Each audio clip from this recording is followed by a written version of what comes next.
Okay, we're going to modify the bobbin winder.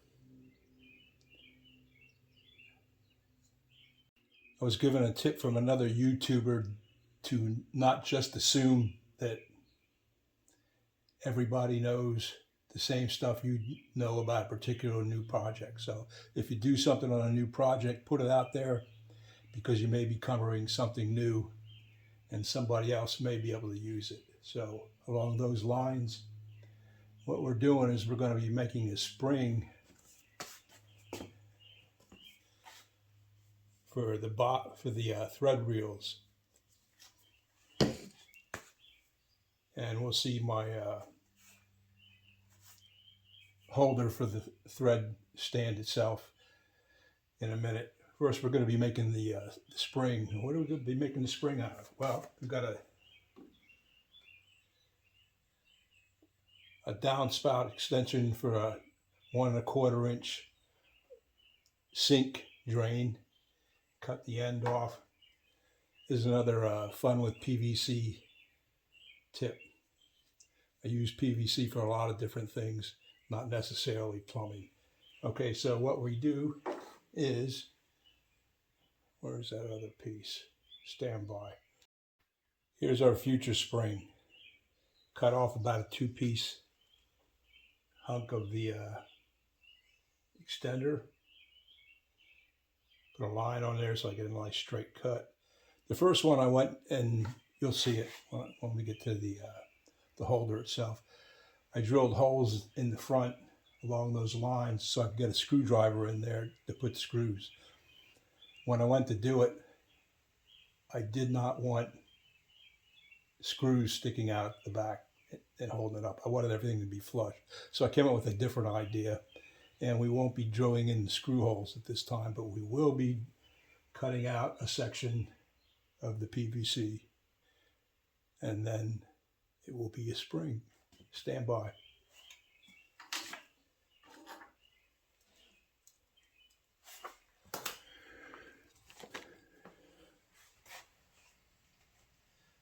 I hope you can see it.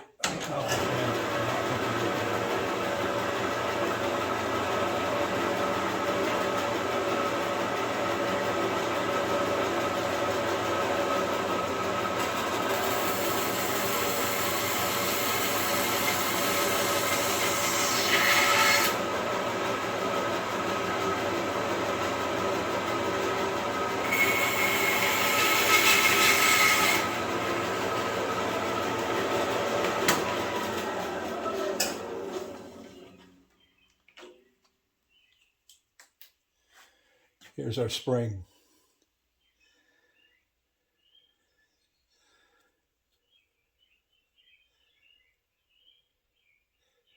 And now we'll drill the holes and mount it to the 3/4 inch dowel on the sanded still. Cut.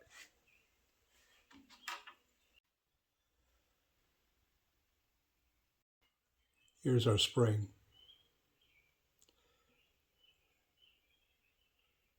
Now we'll mount it. 1/8 inch bit.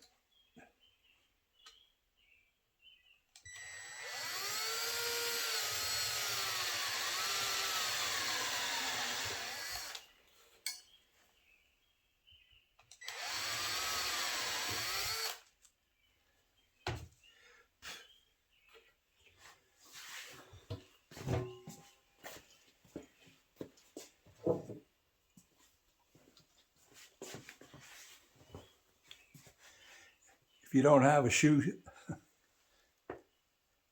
cut. Testing 1, 2, 3. If you don't have a screw shortener, I suggest you buy one. Also known as a bolt cutter. Harbor Freight, they have a bunch of different sizes.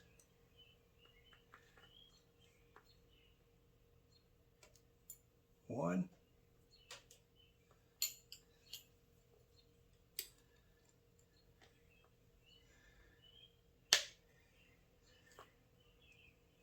too.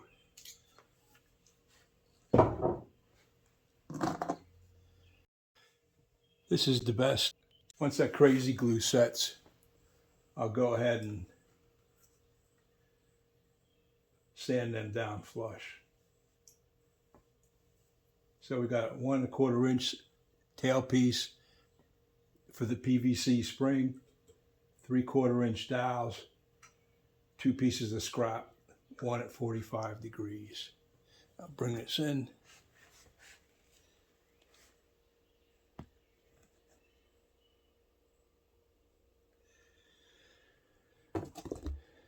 And that's all there is to it.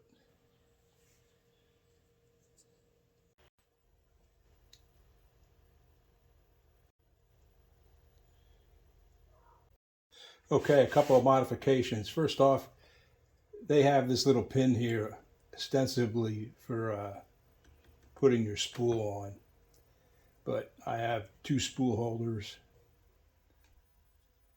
on the 3/4 inch dowels, so I'm just using it to store empty bobbins.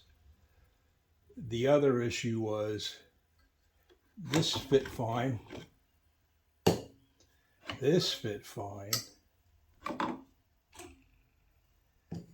but this one, the small one, the diameter inside was too big. Didn't fit, just flopped around. The problem with this is, and I found out yesterday, if this isn't secured, it'll spin like a top.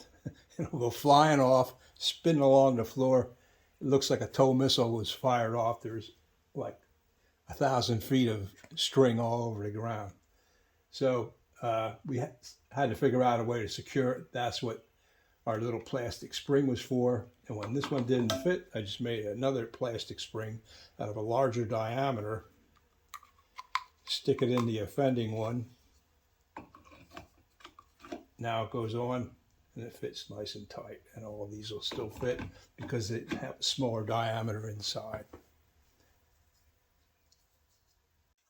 The other issue was this spool needed to unravel off the top. If you tried to come at an angle, like from here over to here, it just got too taut, and it would like be a tight fishing line. It would just stop reeling, and that was the end of the game. It stopped. So take another piece of the 1/8 inch rod, silver soldered a washer to it, drill an 1/8 inch hole over here, or wherever I want it actually, twist it into the hole, put my spool on, route the wire through there, angle it whatever way I want, and I didn't need to, but I just draped it across here, and then it goes in there nice and straight. Everything works great now. It's time to put it back up on the shelf and fasten it in place. Okay, for a final look-see, I'm going to take it out of the vise here and let you have a look at it.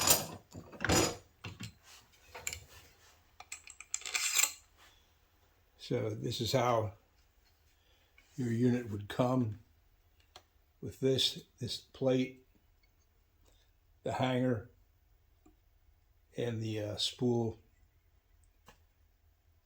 rod, for lack of a better word. What I did was mounted it on a, can you see that? Just 2 pieces of, well, a piece of poplar, scrap poplar, or a piece of scrap plywood with the one ends cut at a 45, glued 2 pieces together, let the glue dry, and now it will go in the French cleat. We'll see that in the shop. And then what else we got? I use these little cable tie-offs when I do different projects for people having to run their lines for whatever it is, video games, whatever. So I got a bunch of those, and I just tacked it in place. So I actually flipped this around backwards because I didn't want I wanted it this direction so I could, it just works out better for a left-hander. Okay, that's it. We're going to take her in the house now, into the shop, and put it where it's going to be and fasten it down. We have one hole right here. We're going to put a screw that will lock it in place. Okay, we're back in the shop. Just put a screw in here.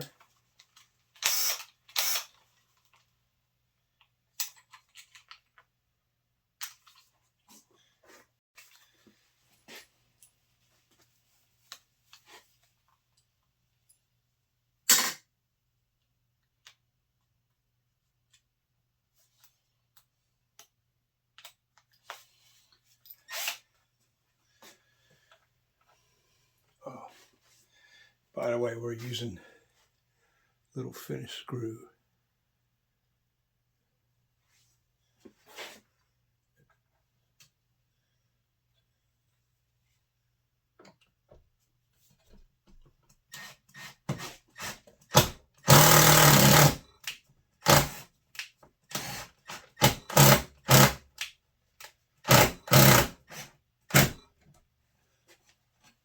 That's that.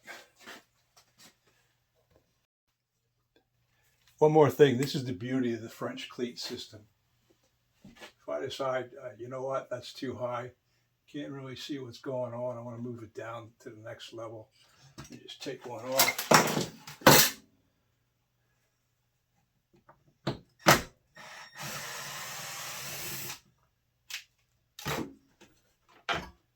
Take it down.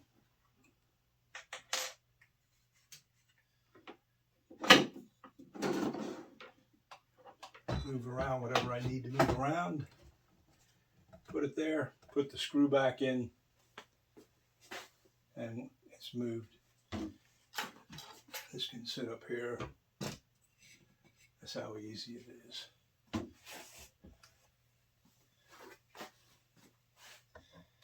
And that concludes our short on the Chinese bobbin winder. Thanks for watching.